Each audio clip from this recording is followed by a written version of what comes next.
Good morning, everybody. I'm Tommy Bryant, and once again, it's time for the Bob Dillard pregame show. Coach, we saw the footage of our new opening, cold weather Blue Devils, and only 8 football teams in Class 5A have the opportunity to go out and shiver this week, and we're one of them. Well, that's true. You know, it's been cold this week. We've had a cold week of practice, but you know, that sure beats the alternative, and that's taking up equipment. So we're glad that our guys have fought hard the last 2 weeks, and we're still in this thing. Speaking of the last 2 weeks, this football team has developed a mentality, some kind of aggressiveness that really plays out well on the football field. We took the fight to Clinton last week. Yeah, we did, Tommy. Our coaches challenged our guys to turn it into a physical, what we call smash mouth football game, and we did that up there at Clinton last week. And you know, we told our guys that hey, if we turn it into that kind of football game, we got a good shot at winning it. And our guys went out and hit them pretty good, and we came out on the top end. When you get to this point of the season, there are 8 teams left in 5A. Every team can make a statement that, you know, we're a pretty good football team because we've gone this far.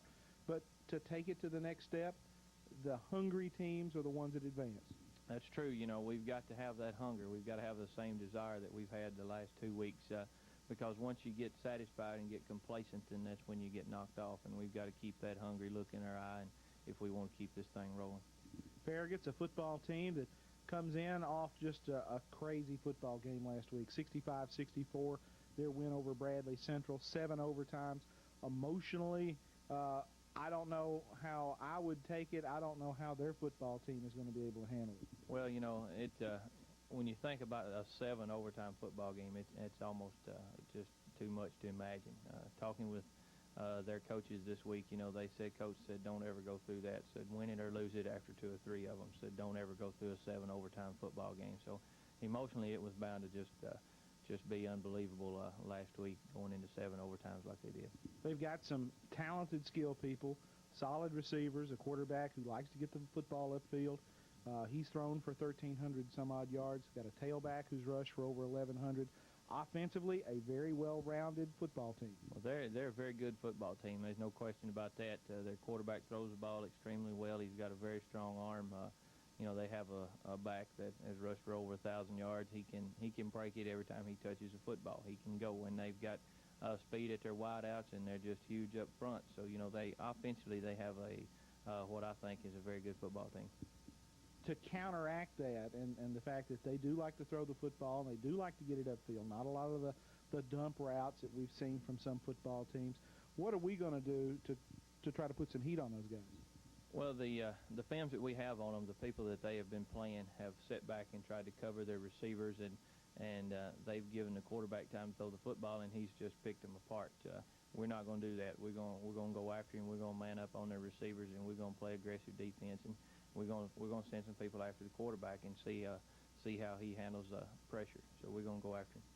And by doing that, that's going to allow our defensive backs to perhaps not have to cover as far downfield, because if he's running for his life, he's not too concerned about throwing the football. Well, we hope that's the case. You know, we feel like we can't ask our secondary to cover those guys over 2 or 3 seconds. You know, we've got to get some pressure on him, and if not sack him, at least force a hurried throw or get a lick on him after he's thrown the football. So we've got to do something to get some pressure and knock him out of his rhythm. We can't let him sit back there and just have time to throw the football. He'll pick us apart. After looking at them on film, offensively, what are some things that we're going to try to do to them? Well, they run out of a 4-3 front, which is the same front that we've seen basically the last 2 weeks. Clinton did a few different things out of it, but you know, they're a 4-3 football team, and we're going to they've got some pretty big tackles in there. They're tackles that they line up on our guards, and their middle linebacker's a very good football player. He's 6 foot, 235 pound, and he does a good job playing in there in the middle. So defensively, they're very solid. They have athletes in the secondary, and they're pretty good up front. So it's going to be a physical, hard-fought football game. We got some good news this week. Chris Stafford got the big cast off of his wrist. He's down to what pretty much amounts to a brace, and compared to that boxing glove thing he's been wearing, it's going to be just great for him. And Joel Griffin gets out on the football field this week. Well, you know, the doctor called me Tuesday and said that, you know, didn't see any medical reason at all why Joel couldn't play some, and they've talked with his parents, and I've talked with his parents, and we're going to slip Joel in the football game in certain situations and get him some playing time, and hopefully that'll help us. Well, and with Joel Griffin, even if you've got 70 to 80% of Joel Griffin, with the football in his hands, he's awfully dangerous. Yeah, he is. He's a threat to go anytime he touches it, and he's been practicing this week, and it's just it's unbelievable at the progress that knee has made for him, and we're thankful for him that his knee's going to be okay and that he's got a shot to come back and line up again. Well, we're one win away from the Final Four, and what does that mean to our kids and to this coaching staff? Well, I hope our young men realize what we have at stake here. Opportunities like this don't come around every year. We've got an opportunity to take this program to a level that it's not been at. We've got an opportunity to play in the semifinals of state playoffs and play for a chance to go play in the Clinic Bowl. So, it's an exciting time of the year, but somebody at school asked me the other day, said, well, this has been an exciting week and a fun week, hasn't it? And really, as a coach, we don't have time to sit back and take it in, or to sit back and enjoy it. It's, we're so preoccupied with what's going to happen this next week and the work that we have to do and the things that we have to prepare for. So we really don't have a lot of time to enjoy it, but it is an exciting time. Well, to paraphrase a hero of mine, Captain James Kirk, to boldly go where no Lebanon team has gone before would be a tremendous step, and this might just be the kind of football team that could do it. Well, our guys have not been expected to win for the last 2 weeks. Nobody really thought we'd go to Saudi and win, and we did. We went up there and played a good football game and beat a good football team at Saudi, and the same thing was true last week at Clinton. And what we've told our young men is, what people think really doesn't make any difference, that they're the only ones that matter. They're the ones that line up and play, and as long as they believe, then, we've got a shot. And our guys have played hard the last 2 weeks, and we've become a much more physical football team, I feel like, in the last 2 weeks. And, that's what the name of this game is being physical and hitting people, and we've done that the last 2 weeks. And I feel like if we continue to do that, we'll be in this football game, and we'll be in any football game that we play if we play the kind of physical football that we've played the last 2 weeks. All right.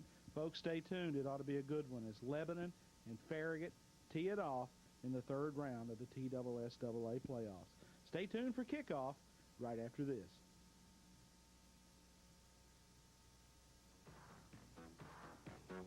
The Bob Dillard pregame show has been brought to you by Chum's Convenience Stores with 4 locations to serve you better. By Lebanon Heating and Air Conditioning.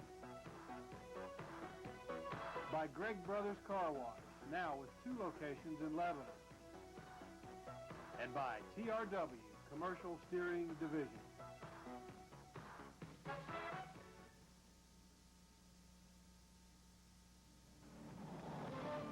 Lennox Videos, in association with Lebanon Cablevision, proudly presents Lebanon Blue Devil Football. Your play-by-play host, Clyde Harville. With color commentary by Tommy Bryant. With the game stats, Terry Stafford. And the sideline reporter for the game, John Ryan.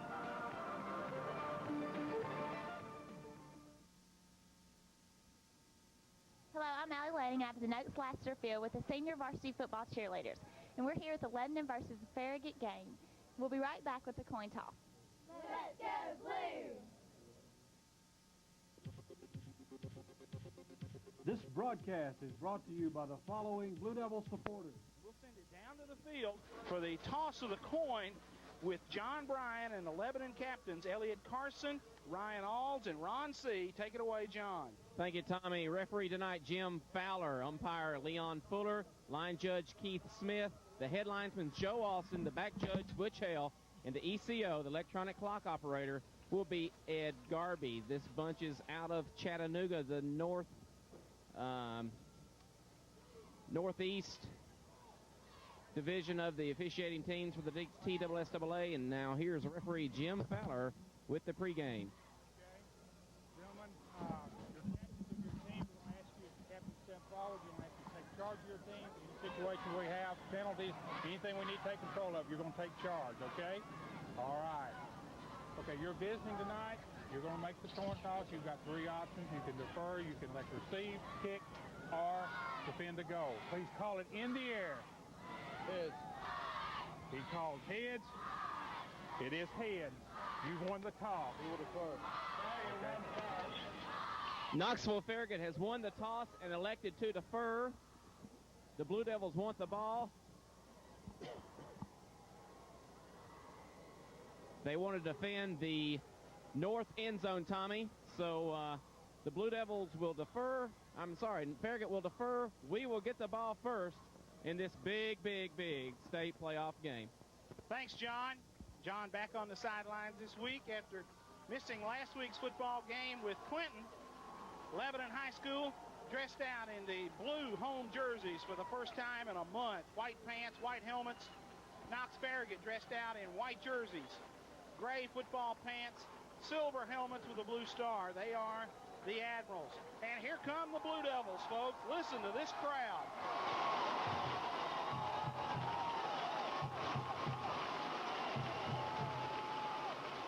Capacity crowd on the near sideline. The student section is full. I don't know where the band is going to sit. What is normally the reserve section is full. What is normally the general admission section is full.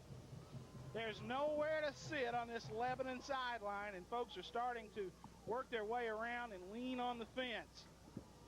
Lebanon's band is exiting the field, and we are almost ready for the start of this tremendous football game. We do want to say hello, good night, and best wishes to a couple of friends of this broadcast who are hospitalized tonight, Richard Willie and John Stevens.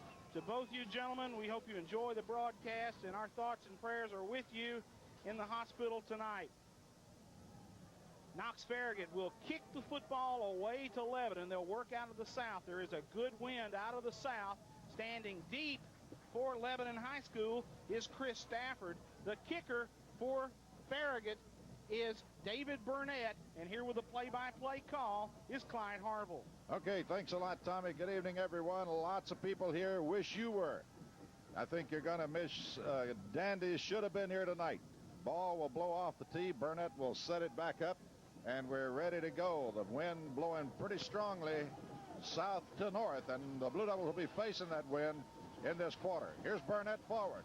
Kick is long and high and deep, and it's going to be taken 2 yards in the end zone, and they'll blow it dead there, and Lebanon will take it out on the 20. A strong wind blowing out of the south, reminiscent of that game several years back when Lebanon played Ray County, and that wind, I don't think it's as strong as it was that night, because I thought it was going to blow the press box over that night. But a good wind out of the south. Farragut operates out of a 4-3 defensive front. Lebanon will line up in that I formation in the backfield. Reeves and Stafford behind Pitt. First and 10 for the Blue Devils. C is right. Zachary is left. Pitt underneath. Gives to the second man. Big hole. Tearing through is Stafford. Blasts over the 20. Out over the 28 to the 29-yard line. Stafford gets 9 the first time he totes it. Lebanon running the ice play on the middle linebacker right up the middle. Reeves makes the block. Stafford cuts off of it. And for the first time since early in this season, Chris Stafford is not wearing a cast on that right hand. He's just got a brace. The doctors have turned him loose. Second down, 1 for the Blue Devils at their own 29. Pitt underneath will make the call. Same formation. Handoff, second man through. Stafford slides outside. Got a little room over the 30. Out over the 35. 36-yard line goes Stafford. Finally dragged down as he crossed the 35 to the 36. First down, Blue Devils. Excellent job by the offensive front. Kenneth Nelson, Ryan Alds, Brian Reeves with some good blocks up there. Is Lebanon churning out the yards early, Terry Stafford? Tommy Stafford for 9 on the first play, 7 more on that play. First down, Lebanon at their own 36. Here come the Blue Devils. Double wideouts now to the right. Zachary and C both go wide right. Lebanon with an unbalanced line left. And Pitt will make the call. Again, delayed handoff, and here comes the little guy up the middle, couple of yards, and then he makes the 38 and then gets blasted back to the 35. But a couple of yards on the play.